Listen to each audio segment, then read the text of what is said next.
Apakah Omnibus Law akan meningkatkan daya saing? Apakah Omnibus Law akan meningkatkan produktivitas? Akankah Omnibus Law meningkatkan kesejahteraan karyawan? Kita bicarakan hal yang hangat saat ini yang biasanya selalu saya hindari membahasnya secara langsung. Karena Omnibus Law sudah kita bahas sejak 6 bulan yang lalu dan posisi kita jelas. Namun menghangatnya keadaan saat ini kita perlu bahas lebih lanjut. Banyak yang mengatakan bosman pengusaha maka akan diuntungkan dengan undang-undang ini disetujui DPR. Maka jawabannya iya. Namun sebelum lompat ke sana ada 3 kacamata yang harus dilihat dengan lebih seksama. Omnibus Law ini bisa dilihat dari sisi buruh pekerja atau blue collar tenaga kerja kerah biru, dari kacamata pengusaha, dan yang terakhir dilihat dari kacamata pemerintahan. Kita melihat dari kacamata pemerintahan dulu dan bernegara terlebih dahulu. Dalam beberapa bulan terakhir saya sering mengatakan, Pak Jokowi, Anda adalah presiden yang paling beruntung sedunia saat ini. Bahkan kali ini pun saya tambahkan, sejak Pak Harto, Anda adalah presiden yang paling kuat kekuatan politiknya. Hal ini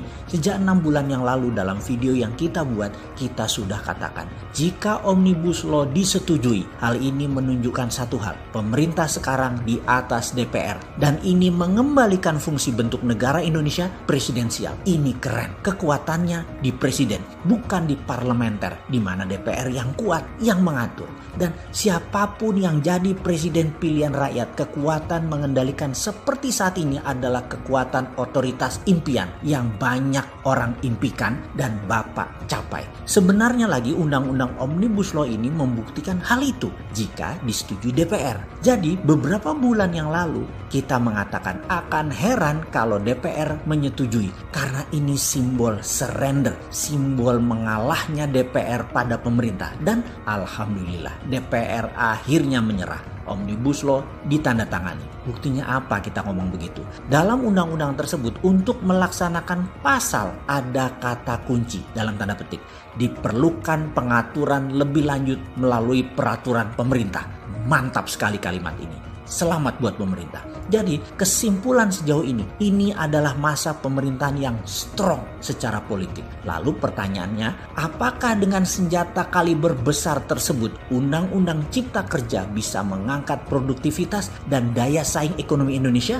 Ini yang seru. Ini yang harus kita bicarakan lebih lanjut lagi, lebih dalam lagi. Bagi saya, jangan perdebatkan 1000 pasal lebih yang diubah demi meningkatkan daya saing tersebut. Jangan juga mendebatkan ayat per ayat, pasal per pasal. Sudah diteken bos, semua sudah diteken. Wes salah, jangan melihat ke belakang. Sahabat buruh, saya hendak berbicara dengan Anda. Sederhananya begini, kalau Undang-Undang Cipta Kerja atau Omnibus Law tidak bisa meningkatkan kesejahteraan kita para buruh jelata, apa yang akan kita lakukan kepada pemerintah dan pengusaha pimpinan usaha kita? Kalau saya bisa mengatakan pengusaha yang tidak bisa meningkatkan keuntungan usaha dengan hadirnya Omnibus Law dan tidak bisa membagikannya ke karyawan, layak dimiskinkan dan dipermalukan di muka umum. Bener deh. Juga bagi para UKM, dalam Omnibus Law jenis usaha yang rendah risiko tidak perlu izin, hanya mendaftar. Ini gila namanya, ini terobosan. Ayo berwirausaha sekarang, ayo kenceng-kencengan. Yang tinggi resiko karena bisa mencelakakan seperti obat-obatan, bisa merusak seperti pabrik senjata, risiko tinggi seperti dunia penerbangan, rumah sakit, ya wajar harus berizin.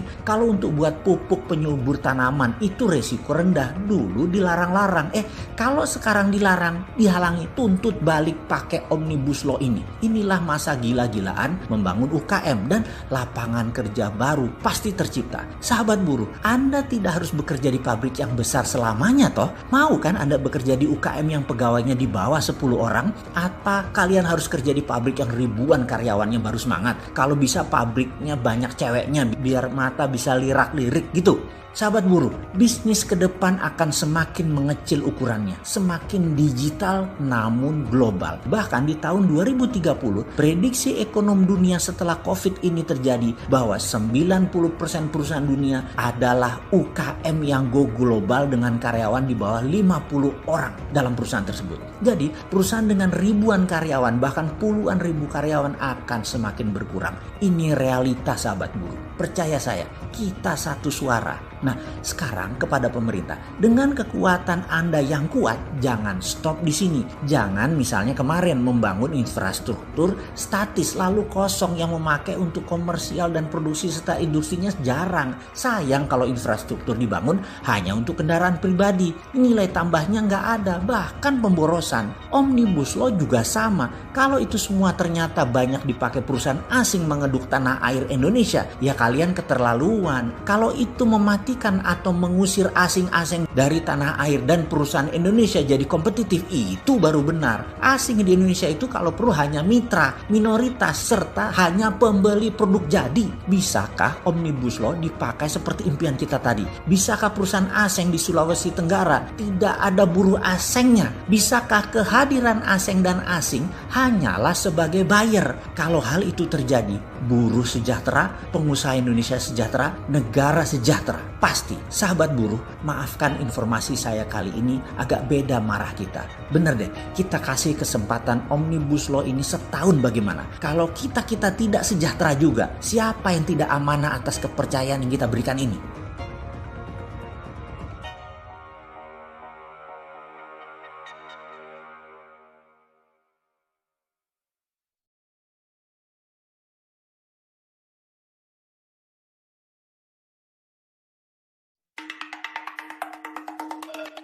Bosman, gua nggak setuju video lo kemarin. Itu bukan lu banget, itu bukan kita. Demikian suara mitra saya yang keturunan Batak dengan nada keras berkata, lu harus klarifikasi. Kita ini pebisnis, tapi kita bukan oligarki. Emang menurut lu Omnibus Law akan meningkatkan kesejahteraan rakyat? Dia bertanya dengan nada keras. Yang saya jawab, saya nggak percaya. Itu delusi, itu khayalan. Gue setuju, itu khayalan. Nah, lu sendiri yang sejak 6 bulan lalu bilang Omnibus Law produk oligarki. Ya lu harus jelaskan posisi lu dan posisi kita. Sontoloyo, ya Sontoloyo. Kalau Omnibus Law nggak akan mensejahterakan rakyat, ya bilang, katakan. Kalimatnya yang meledak-meledak tersebut membuat saya tersadar bahwa hal ini harus juga dibuka dari sisi Sontoloyo melihat fakta. Apa yang kita lihat? Aslinya apa sih muasalnya Omnibus Law itu sampai harus terjadi? Benar, banyak pengusaha diuntungkan, tetapi tidak semua pengusaha berhati putih, di mana keuntungannya bakal dibagikan lagi ke karyawannya. Ini yang membuat saya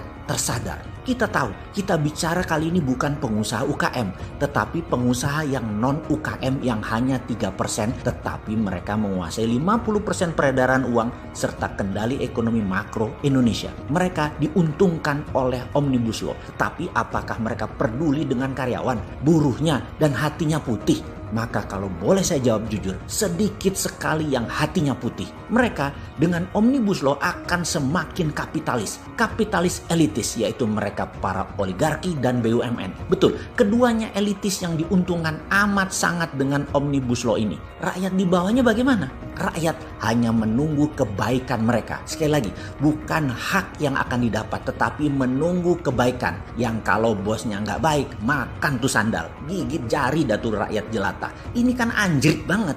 Jadi kita kembali ke asal muasal Omnibus Law yang terpaksa deh kita buka juga daripada disimpan. Aslinya adalah saat ini banyak pejabat Indonesia terpesona dengan beranda depan negara Tiongkok di dalam membangun ekonomi. Mereka terkagum-kagum dengan halaman depan rumah Tiongkok. Terlihat indah, megah, dan cepat sekali dicapainya kemajuan ekonomi Tiongkok. Aslinya mereka termakan propaganda Tiongkok. Mereka hanya diperlihatkan halaman depannya saja. Tidak dilihatkan WC-WC dan dapur di halaman belakang. Kekaguman dan keterpesonaan ini membuat cita-cita banyak pejabat tadi ingin melakukan hal yang sama di Indonesia. Lalu Tiongkok dianggap kakak tertua dan nasihatnya didengar. Bahwa salah satu syaratnya adalah buruh harus murah untuk kompetitif produksinya. Kemudian juga kendali atas lahan atau land reform, di mana kalau negara memerlukan maka pemilik lahan sudah tidak ada haknya atau kecil haknya. Di negara komunis yang otoriter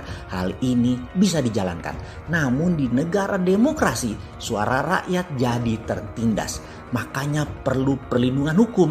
Dibungkuslah dengan Omnibus Law. Karena itu kita mengatakan nggak akan jalan Omnibus Law untuk mensejahterakan rakyat. Karena tangan besi harus dijalankan. Tidak ada kompromi demi murahnya biaya produksi. Jadi yang diinginkan banyak pejabat sekarang adalah meningkatkan GDP.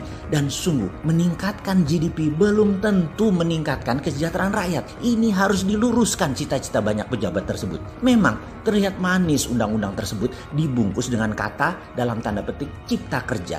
Namun apakah pekerjaan nanti akan membawa kesejahteraan atau lebih lagi kebahagiaan? Belum tentu, dan kayaknya dengan tekanan Omnibus Law tidak akan tercapai kesejahteraan tersebut. Manusia Indonesia akan dipaksa jadi mesin pekerja, dan ini bukan cita-cita rakyat semesta. Belum lagi ternyata asing-asing bebas masuk juga untuk meningkatkan PDB alasannya. Mau nanti 95%-nya keluar lagi, yang penting PDB nasional naik. Bukannya hilang itu tenaga kerja asing di Sulawesi. Pasti bakal nambah, iya, karena demi PDB. Mengapa mendadak bernegara kok jadi bengis begini sih untuk mencari materi? Jangan begitulah bos, jangan terlalu materialistik. Kita Indonesia, kita demokrasi, kita bukan negara otoriter. Kita mencari kesejahteraan dan keadilan dengan cara manusiawi, dengan cara elegan, dengan lebih adil. Jadi kalau dikatakan Omnibus Law adalah produk oligarki dan otoritarian, ada benarnya dan pasti.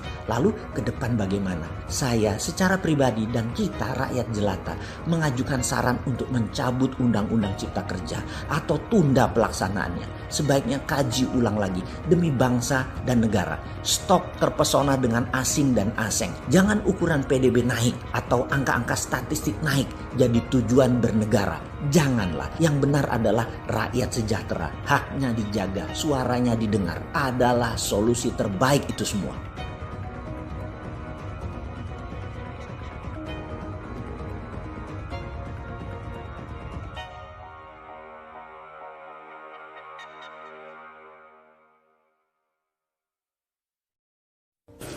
Kalian ini pemimpin-pemimpin Indonesia ini, yang mana yang tidak sengkuni? Terus kalian ini menjadi sengkuni atas penderitaan apa?